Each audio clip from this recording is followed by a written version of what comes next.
राष्ट्रवादी अजित पवार गटाचे पदाधिकारी राजेंद्र हगवणे यांची सून वैष्णवी हगवणेसह मृत्यू प्रकरण सध्या राज्यभरामध्ये चांगलं चर्चेत आहे। बुधवारी वैष्णवीच्या कुटुंबियांनी माध्यमाशी बोलताना हगवणे कुटुंबावर अनेक गंभीर आरोप केले होते। तर वैष्णवीची एक कथित ऑडिओ क्लिप सुद्धा माध्यमांमध्ये व्हायरल झाली होती। त्यानंतर आता या प्रकरणामध्ये आणखीन नवनवीन खुलासे होत आहेत। वैष्णवीने स्वतःला संपवल्यानंतर वैष्णवी आणि शशांक यांच्या 9 महिन्याचं बाळ कोणाकडे यावरून अनेक प्रश्न विचारले जात होते। कारण हे बाळ कसपटे कुटुंबियांकडे नव्हतं आणि हगवणे कुटुंबियांकडेही जेव्हा कसपटे कुटुंबियांकडून बाळाबद्दल विचारण्यात आलं होतं तेव्हा हगवणे कुटुंबियांकडूनही ते बाळ निलेश चव्हाण नावाच्या व्यक्तीकडे असल्याची माहिती देण्यात आली। पण जेव्हा वैष्णवीचे कुटुंबीय चव्हाण यांच्याकडे गेले तेव्हा त्यांच्या दाराला कुलूप होतं। साहजिकच हे 9 महिन्याचं बाळ कुठे आहे, कोणाकडे याची जोरदार चर्चा व्हायला लागली। तर वैष्णवीच्या मृत्यूला आठवडा होत आलेला असताना तिच्या मृत्यूचं प्रकरण सगळ्या महाराष्ट्रात गाजत असताना तिचं बाळ नेमकं कुठे आहे हा गंभीर प्रश्न विचारला होता। तिच्या बाळाचा ताबा कसपटे कुटुंबियांना मिळवून देण्यासाठी राज्य महिला आयोग आणि उपमुख्यमंत्री अजितदादा पवार यांनी आदेश दिले आणि एका अज्ञात व्यक्तीने वैष्णवीचं बाळ बाणवर हायवेवर कसपटे कुटुंबियांच्या ताब्यात दिलं। हे सगळं सुरू असतानाच वैष्णवीचे सासरे आणि तिच्या दीराचा शोध अजूनही लागलेला नाहीये। तर या प्रकरणामध्ये जेलमध्ये असलेल्या तिच्या नवऱ्याला म्हणजे शशांक हगवणेला ढाब्यावरून जेवण दिलं जात असल्याचे आरोप सुद्धा केले जात आहेत। वैष्णवीचे सासरे राजेंद्र हगवणे अजूनही फरार असल्यामुळे राजकीय वर्तुळातून अजित पवार गटावरही टीका होत आहे। त्यानंतर राजेंद्र हगवणे यांना पक्षातून बडतर्फ करण्यात आलंय। पण वैष्णवी हगवणे मृत्यू प्रकरणामध्ये कोणती नवीन माहिती समोर आली आहे? वैष्णवीचं 9 महिन्याचं बाळ कुठे होतं? हगवणे कुटुंबांना जेलमध्ये खरंच VIP ट्रीटमेंट दिली जाते का? याबाबतची माहिती सांगणारा हा आजचा व्हिडिओ आहे। तर नमस्कार मित्रांनो, मी रीमा माझ्या या यूट्यूब चॅनलवर तुमचं खूप खूप मनापासून स्वागत करते। तर मित्रांनो, वैष्णवीच्या मृत्यूनंतर तिचं 9 महिन्याचं बाळ नक्की कुठे याबाबत प्रश्न विचारले जात होते। वैष्णवीच्या घरच्यांनी बाळ निलेश चव्हाण नावाच्या व्यक्तीकडे असल्याचा दावा केला होता। निलेश चव्हाण हा वैष्णवीचा पती शशांक हगवणेचा बिझनेस पार्टनर असून तो पुण्याच्या कर्वेनगर भागातील औदुंब सोसायटीमध्ये राहतो आणि बाळ तिथे खूप रडतंय याची माहिती कसपटे कुटुंबाला मिळाली।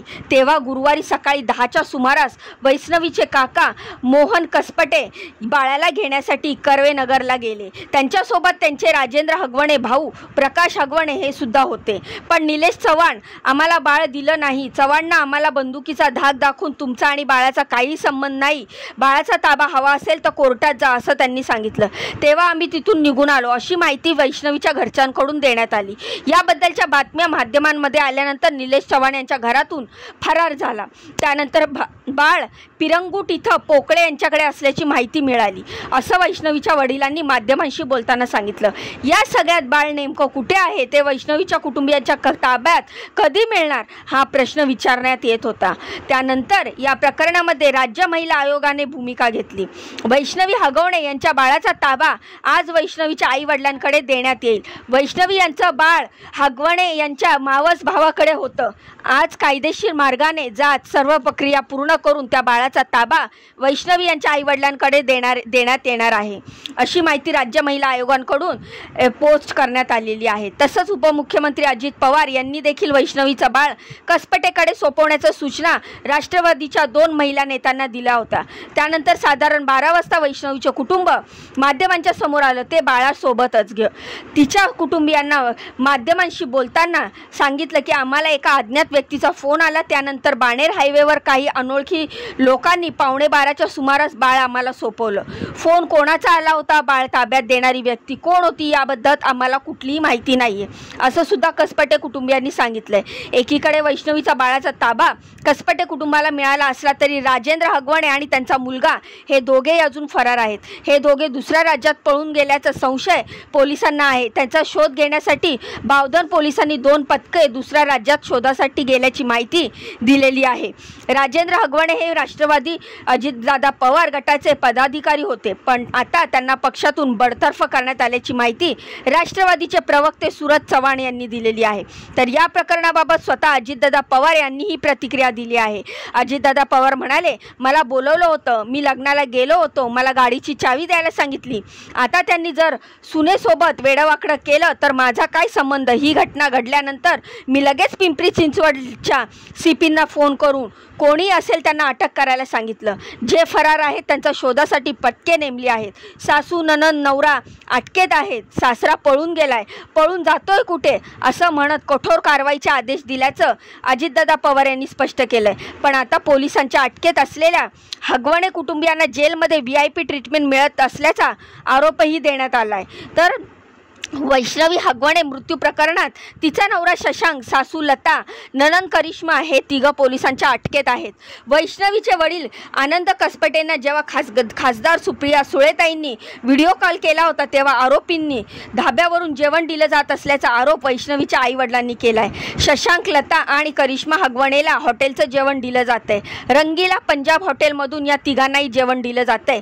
पोलीस अटक झालेल्या आरोपींचे लाड पुरवतायत असा दावा वैष्णवीच्या वडिलांनी केलाय। माझी एकच मागणी आहे की माझ्या मुलीला न्याय मिळवून द्या असं वैष्णवीच्या घरच्यांचं म्हणणं आहे। त्यामुळे आता या आरोपांवर पोलिसांकडून काय स्पष्टीकरण दिलं जाते हे पाहणं महत्त्वाचं ठरणार आहे। जमीन खरेदी करण्यासाठी पैशाची केलेली मागणी आणि वैष्णवीचा शारीरिक आणि मानसिक छळ करून तिच्या मृत्यूस कारणीभूत ठरलेल्या अटकेत असलेल्या वैष्णवीची पती, सासू आणि नणंद या 3घांना पोलीस कोठडीची मुदत संपल्याने त्यांना मंगळवारी न्यायालयात हजर करण्यात आलं होतं। आता या 3घांना पोलीस कोठडीची वाढ करत 26 मे पर्यंत कोठडीत ठेवण्याचे आदेश कोर्टाने दिलेत। दरम्यान या प्रकरणाची दखल राष्ट्रीय महिला आयोगाने घेत पोलीस महासंचालकांना कारवाईचे आदेश दिले होते। त्यामुळे राज्य महिला आयोगाची यावर भूमिका काय असा प्रश्न विचारला जात होता। आता राज्य महिला आयोगाच्या अध्यक्षा रुपाली चाकणकर यांनी राज्य महिला आयोगाची भूमिका स्पष्ट केली आहे। राज्य महिला आयोगाच्या वतीने सुमोटो दाखल करत या प्रकरणाचा पूर्ण पाठपुरावा केला जाईल। आरोपींवर कठोर कारवाई आणि शिक्षा होईल यासाठी राज्य महिला आयोग सतर्क आहेत अशी प्रतिक्रिया चाकणकर यांनी माध्यमांना दिली आहे। त्यामुळे राजेंद्र हगवणे आणि त्यांचा मुलगा कधी पकडला जाणार, हगवणे कुटुंबियांच्या चौकशीत नक्की कोणती माहिती समोर येणार आणि या प्रकरणाला आणखीन वेगळं वळण लागणार का हे पाहणं महत्त्वाचं असणार आहे। सध्या तरी कसपटे कुटुंबियांच्या ताब्यात वैष्णवीसह 9 महिन्याचं बाळ आलं असलं तरी एका अज्ञात व्यक्तींच्या ताब्यात हे बाळ कसं काय गेलं, ती अज्ञात व्यक्ती नेमकी कोण होती या प्रश्नाचं उत्तर मिळणं सुद्धा तितकंच महत्त्वाचं आहे। तर वैष्णवीचं 9 महिन्याचं बाळ अशा अज्ञात लोकांकडे कसं असू शकतं हा देखील मोठा प्रश्नचिन्ह आहे। तर या सगळ्या घडामोडींबद्दल, या सर्व माहितीबद्दल तुम्हाला काय वाटते, तुमच्या काय प्रतिक्रिया आहेत मला कमेंटच्या माध्यमातून नक्की सांगा। जाण्याआधी व्हिडिओला लाईक करा, चॅनलला सबस्क्राईब करा, तुमच्या या बहिणीला पुढे जाण्याचा एक चान्स नक्कीच द्या। तर भेटूया पुढच्या व्हिडिओमध्ये अशीच महत्त्वपूर्ण आणि दमदार अपडेट घेऊन। तोपर्यंत स्वतःची काळजी घ्या। बाय बाय आणि नमस्कार।